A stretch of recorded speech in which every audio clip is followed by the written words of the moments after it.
ذہین اور حساس. ذہین اور حساس لوگوں میں قبض اور بسط کی کیفیت، یہ مختلف سائیکلز ہیں جو آتی رہتی ہیں. کبھی طبیعت میں پشمردگی ہے، دل بجھا ہوا سا ہے، کچھ نا امیدی سی ہے، خود اپنے اوپر اعتماد کی کمی محسوس ہو رہی ہے، مجھ میں صلاحیت نہیں ہے، میں کچھ نہیں کر سکتا، اب تک جو کچھ کیا کبا بھی ہے، امنگ بھی ہے، امید بھی ہے، روشن پہلو نظر آ رہے ہیں. قبض کی کیفیت میں تاریک پہلو نظر آتے ہیں، مایوسی کے پہلو نظر آتے ہیں، پیسیمزم کی کیفیت. اور یہ جو بسط کی کیفیت ہے اس میں روشن پہلو. دیکھو یہ بھی تو ہے نا، آخر یہ بھی تو ہوا ہے، اور بھی ہو سکتا ہے، آخر اب تک میں نے یہ کام بھی تو کر لیا، آگے بھی مشکل آسان ہو سکتی ہے. یہ دو کیفیات ہیں قبض اور بسط کی، جن کو کہ صوفیاء کرام نے یہ اصطلاحات، یہ عنوان دیے، قبض اور بسط. جتنی انسان کے اندر حساسیت کی کیفیت زیادہ ہوگی، ذہانت زیادہ ہوگی، اتنا ہی یہ جو ویوز ہیں اس کی ایمپلیٹیوڈ زیادہ ہوتی ہے. کم ذہین انسان ہے، کم حساس ہے، آئیں گے تو صحیح ہے، لیکن یہ کہ وہ ویو جو ہے اس کا ایمپلیٹیوڈ جو ہے اس کے اندر اوپر اور نیچے کی کیفیت زیادہ نہیں ہوگی. لیکن جتنا یہ معاملہ بڑھتا ہے یہ جو ویو ہے اس کے ایمپلیٹیوڈ بڑھتا چلا جاتا ہے. لیکن نارمل انسان کا معاملہ یہ ہے کہ یہ حدود کے اندر رہے. اسی کی ایک کیفیت جو ہے ایب نارمل جب ہو جاتا ہے، یہی ہے جو جدید ہماری جو سائیکولوجیکل میڈیسن ہے اس میں اسے مینیکس ڈپریسو سائیکوسس کہا جاتا. مایوسی ہوئی تو اتنی ہوئی کہ جیسے کمر ٹوٹ کر رہ گئی، اور اسی ڈپریشن میں ہوتی ہیں خودکشیاں، خودکشی کر جاتا ہے ڈپریشن. کچھ روشن پہلو نظر ہی نہیں آ رہا، کوئی امید کا پہلو نظر ہی نہیں آ رہا، کوئی صورت نظر نہیں آتی، کوئی امید بن نہیں آتی. کس طرف جاؤں، کدھر دیکھوں، کسے آواز دوں؟ اے ہجوم نامرادی دل بہت گھبرائے ہے. اور جب آدمی محسوس کرتا I can't face these realities، یہ کمٹ سوسائڈ. یہ اور جب کیفیت ہوتی ہے انشراح کی تو آدمی خوب بھاگ رہا ہے، دوڑ رہا ہے، امنگ ہے، محنت ہے، دوڑ رہا ہے، امیدیں ہیں، اب ہر چیز کا روشن پہلو نظر آ رہا ہے. عجیب ہے یہ. اصل میں مجھے کچھ تجربہ بھی ہوا ہے، ہمارے خاندان میں بھی یہ مرض موجود رہا. میرے والد مرحوم کافی طویل عرصے اس مینیک ڈپریسو سائیکوسس کے مریض رہے. کچھ ہوتا ہے یہ معاملہ. ویسے بھی شاید ہمارا خاندان جو ہے اس کیٹیگری میں آتا ہے جس میں ذہانت نسبتاً کچھ زیادہ ہے، حساسیت بھی نسبتاً کچھ زیادہ ہے. یہ دوسری بات ہے کہ کوئی شخص جو ہے یہ فلسفے کے طور پر اختیار کر لے کہ اپنے آپ کو ڈھیٹ بنا لینا ہے، یہ فلسفہ بھی بن سکتا ہے. لیکن یہ ہے کہ اگر آدمی چھوڑ دے اپنی طبیعت کو تو یہ دونوں کیفیات آتی ہیں. انہی کیفیات میں اگر یہ جو اپورڈ اینڈ ڈاؤنورڈ موومنٹ ہے یہ ایک حد سے نکل جائے تو یہ بیماری ہے مینیک سائیکوسس، مینیک ڈپریسو سائیکوسس. اس میں جب آدمی ہوتا ہے وہ اپر کیفیت میں تو اس کے اندر بڑی عظیمت ہے، روشنی ہے، امید ہے، لوگوں سے گفتگو کر رہا ہے، حق بول رہا ہے، خوب جو ہے محفل کے اندر، اب وہ محفل میں اسے دلچسپی محسوس ہو رہی ہے اور اسے ہر چیز کا روشن پہلو نظر آ رہا ہے، خود اپنے وجود کا بھی روشن پہلو، دوسروں کے وجود کا بھی. دوسروں کی بات میں سے بھی وہ اچھا پہلو تلاش کریں گے، وہ برا پہلو تلاش نہیں کریں گے. جب دوسری کیفیت ہے ڈپریشن کی، ہر ایک کی بات میں کوئی برائی نظر آئے گی، کوئی اس کی نیت کا فطور ہے، کوئی فساد ہے، کوئی یہ جو ہے بدنیتی کے ساتھ یہ بات کر رہا ہے، کوئی خیر کہیں ہے ہی نہیں، برائی ہی برائی ہے، مایوسی ہی مایوسی ہے، بدلی ہی بدلی. یہ ہے در حقیقت وہ کیفیت. اس کو غالب نے بہترین انداز میں تعبیر کیا ہے. ذہین اور حساس انسانوں میں ان کی جو ترقی ہے وہ انہی مراحل سے ہو کر گزرتی ہے. اور ہر ڈپریشن کے بعد، ڈپریشن میں اس سینس میں استعمال نہیں کر رہا یعنی بیماری کی حد تک پہنچنے والی ڈپریشن نہیں، صرف قبض کی حد تک پہنچنے والا معاملہ. ہر قبض کے بعد جب بسط آتا ہے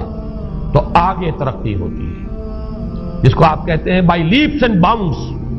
آدمی جو ہے چھلانگ لگاتا ہے، گویا کہ ایک درجہ جو پہلے تھا اس سے آگے درجہ انسان کا جو ہے اس سے بلند تر پوزیشن پر انسان پہنچتا ہے. ہر قبض کے بعد جو نیا بسط آتا ہے وہ ایک نئی کیفیت، نئی شان، نئی بلندی، نئی رفعت لے کر آتا ہے. اس کو غالب نے تعبیر کیا ہے بہت خوبصورت انداز میں، رکتی ہے میری طبع تو ہوتی ہے رواں اور، یعنی شاعر بھی کبھی ایسا وقت آتا ہے شعر جو ہے اس پر نازل ہی نہیں ہو رہا، شعر نہیں کہہ پا رہا، طبیعت میں رکاوٹ سی ہے، بندش سی ہو گئی ہے، کوئی کلام موضوع ہو ہی نہیں رہا، لیکن پھر جب یہ کیفیت جو ہے بدلتی ہے اور جب پھر بست کی کیفیت آتی ہے، رکتی ہے میری طبع تو ہوتی ہے رواں اور، پھر اس کے اندر ایک جولانی نئی ایک کیفیت جو ہے انشراح کی، وہ ایک بالکل نئی کیفیت نئی شان کے ساتھ، یہ ہے وہ معاملہ جو ان آیات مبارکہ کے پس منظر میں ہے۔ اسی لیے اب میں آپ کو اس کا حوالہ دے رہا ہوں، تفسیر مظہری میں قاضی ثناء اللہ پانی پتی رحمت اللہ علیہ نے بہت عمدہ بات فرمائی ہے کہ حالت قبض اگر کسی شخص پر طاری ہو تو اس حال میں اکسیر کا درجہ رکھتی ہے یہ سورہ مبارکہ، اس لیے کہ یہ نازل ہوئی ہے محمد الرسول اللہ صلی اللہ علیہ وسلم پر اسی حالت قبض میں۔ وَالضُّحَىٰ وَاللَّيْلِ إِذَا سَجَىٰ مَا وَدَّعَكَ رَبُّكَ وَمَا قَلَىٰ وَلَلْآخِرَةُ خَيْرٌ لَكَ مِنَ الْأُولَىٰ وَلَسَوْفَ يُعْطِيكَ رَبُّكَ فَتَرْضَىٰ أَلَمْ يَجِدْكَ يَتِيمًا فَآوَىٰ وَوَجَدَكَ ضَالًّا فَهَدَىٰ وَوَجَدَكَ عَائِلًا فَأَغْنَىٰ۔ یہ تمام آیات اب معلوم ہوگا کہ جیسے موتی پروئے ہوئے، ایک لفظ قبض، اب اس میں جو بھی واقعاتی اور جو میں نے آپ کو روایاتی جو بھی پس منظر بیان کیا وہ بھی فٹ بیٹھ رہا ہے، وہ خودکشی کا معاملہ بھی آ گیا اس میں فٹ بیٹھ رہا ہے کہ بخاری شریف میں روایت موجود ہے کہ حضور فرماتے ہیں کہ میری طبیعت پر اس درجے اضطراب تھا، اتنی کیفیت جو ہے میری تشویش کی تھی کہ میرے دل میں بار بار خیال آتا تھا کہ پہاڑ پر چڑھ کر اپنے آپ کو نیچے گرا دوں۔ یہ سارے معاملات اب آپ کو محسوس ہوگا جیسے تمام کڑیاں جو ہے وہ جڑ گئی، جیسے رات کو اب آپ اٹھ نہیں پا رہے، اضمحلال ہے، اعصابی جو ہے اعصاب اس درجے متاثر ہو چکے ہیں۔ صرف یہ ایک احساسات کی کیفیت نہیں ہے، آپ کی قوت فعلی جو ہے، قوت عملی، وہ بھی اس درجے متاثر ہو چکی ہے کہ کئی راتیں گزر گئی اور آپ رات کو نہیں اٹھ سکے، جس پر کہ ام جمیل کو یہ کہنے کا موقع مل گیا کہ معلوم ہوتا محمد تمہارا شیطان تمہیں چھوڑ گیا۔ اب یہ جملہ اپنی جگہ پر اس کی کاٹ ہے یقیناً، اس سے یضیق صدرک بما یقولون، لیکن وہ کیفیت جس کی وجہ سے یہ جملہ آیا ہے اس پر نگاہ دوڑائیے، اس پر نگاہ کو مرکوز کریں گے تو معلوم ہوگا ایک لفظ قبض، یہ قبض کی ایک کیفیت تھی، اس قبضی کی کیفیت کا ایک مظہر یہ ہے کیونکہ یہ بھی تو در حقیقت قلب مبارک جو ہے محمد الرسول اللہ صلی اللہ علیہ وسلم کا، اسی پر تو وحی کا نزول ہوتا تھا، یہ بھی وہی داخلی احساسات و کیفیات کا معاملہ ہے، یہی بھی در حقیقت یہ واردات قلبیہ ہی کا سارا معاملہ ہے،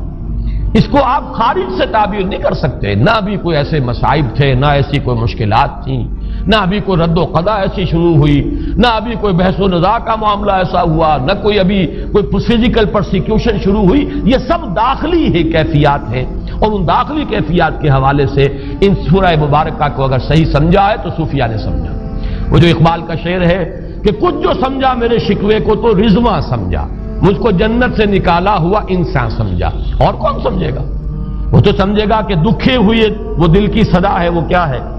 جو اقبال کی وہ ایک نظم ہے پرندے کی فریاد، گانا اسے سمجھ کر خوش ہونا سننے والے، یہ تو در حقیقت ایک دکھے ہوئے دل کی صدا فریاد، یہ صدا ہے۔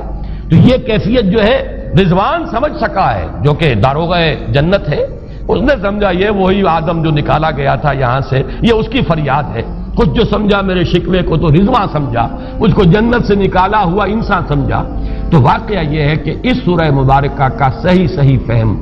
اگر حاصل ہوا ہے، وہ امام راضی کو حاصل ہو ہی نہیں سکتا، وہ عقل اور منطق کی گتھیاں سلجھانے والے آدمی ہیں،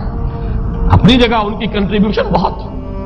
یہ لغت اور ادب کا کوئی خاص مسئلہ اس میں ہے ہی نہیں کہ زمخشری اس میں کوئی جولانی دکھائیں اپنی، اس میں کوئی ایسا اشکال ہے ہی نہیں، نحوی اشکال ہی نہیں، لیکن یہ واردات قلبیہ کا معاملہ ہے، احساسات باطنی کا معاملہ ہے، یہ نفسیات انسانی کا معاملہ ہے، اور اس کو وہی سمجھ سکتے ہیں کہ جو ماہرین علم نفس ہیں، اور وہ ہیں صوفیاء کرام ہمارے ہاں، جن کا وہ ذوق ہے، باطنی کیفیات و احساسات جن کا موضوع ہے کہ یہ در حقیقت حالت ہے۔ پہلا رب نو یار دا شوق ہویا،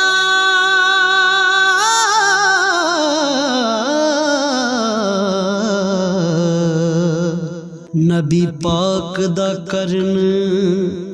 جمال مائیں آیا وہی لے کے ہویا ترت حاضر تے لیا یار نے یار نو پال مائیں